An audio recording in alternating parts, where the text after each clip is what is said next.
Hello guys, welcome back to Gaming Tidbits, and once again we're going to talk about another indie homebrew game. Again, the last couple of years have been great for this scene, and I continue to see these games build. Let's be honest, there's one or two retro consoles that mean more to us than anything. Every time, for whatever reason, they own a special place in the heart for many reasons. Mine, obviously, Nintendo Entertainment System. Even though I started off in the Atari 2600, the Nintendo Entertainment System really started playing video games the way I wanted them to be played, and it was with Nintendo Power Out, it just seemed to be such a special time for me. Super Mario Bros. 3 being the ultimate literally game released on that console. And the PlayStation 1. Why I was resistant to getting that console, truthfully, when it first came out, because it was a big company moving into video games. I worried about what big company practices that they would bring at the time.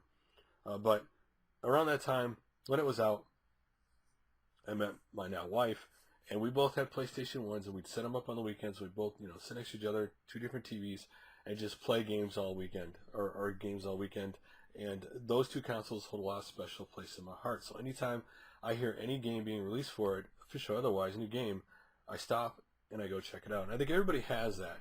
And that's why I think the indie homebrew scene's great physical releases, that you could seek new games for your consoles that you never played before.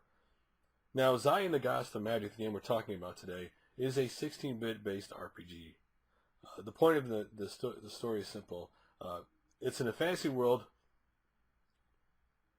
where the goddesses of magic are the guardians of good. And powerful evil creatures capture all the goddesses and jail them in different places around the world. And the evil creatures are surrounding villages and threatening all the villages. Well, you are Xia, a little girl who lives in a mountain village who comes across a book of magic and decides to learn it. And during her journey for that, she finds out the goddesses are captured, and she goes to free them from the evil creatures. A simple, basic story. Easy to understand. That's what I love about it. And obviously you've seen the trailer played above. Now, what's cool about this, it's coming out for the Dreamcast, which seems to be the default console right, for homebrew these days. And, which really got my attention, PlayStation 1 is getting a physical release for this game.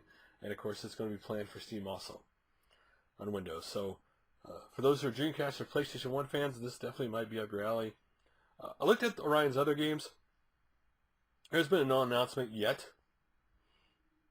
of a special edition release for this game, because Alice's Mom's Rescue had a physical release and a special edition release, Atari Jaguar CD in Steam. So who knows about this? But this game is coming out in September. You can't order it yet, but I'll put a link to their site below, so if you want to keep checking on and see when it's available for order. But it is cool to be aware of games like this. I think these games are always cool and should deserve attention. And I'll definitely keep track of it because it's on the PlayStation 1. Now, I did look at the games they have released right now, their prices for the physical copies. And again, it is in Euro. But it seems to be like, I don't know, between 16 and 19 Euro, the games they have out now, and which comes out between like 21 or 25 US dollars. They do obviously have two different prices depending if you're international or not. But it's not incredibly more expensive depending on which one you own. So it's really cool. You go back and you look at their actual, other PlayStation 1 game they released, Zopaz iStar, and just see that old style PlayStation 1. If you click on the box game available for PlayStation 1, and see that old style jewel case PlayStation 1, it just gets you all excited. So if you guys are interested for maybe another new game for your Dreamcast or your PlayStation 1, definitely put this one on your radar. And again, they're reasonably priced. Again, on this era where a lot of homebrew games simply, truthfully, are almost as much as a regular game, it is cool to see some people release games that are not that expensive. But I hope they release it at a price where they actually, again, make money to stay around to make us more games. Because I think we truly need more homebrew developers, game makers, so that us who love those consoles can support them. Because I do think every retro console has fans of it. I do think every retro console should deserve a physical release. Now, the Atari Jaguar does have, like, for example, a lot of games released for it, just not physically. They're download only. And if you are a Atari Jaguar fan, again, they have a couple of Atari Jaguar CD games on there if you're interested in getting something new for your CD. So anyway, what do you guys think below? Are you interested in this game? Would you definitely, be interested in checking out? Again, it's an RPG. PlayStation 1 had a lot of RPGs. Obviously, Dreamcast had some. Though Dreamcast, for some people, are known just as for shmups. It's still cool to get a new game like this. Or maybe you're just going to buy it on Steam because you don't own a retro console, and yet those type of games appeal to you.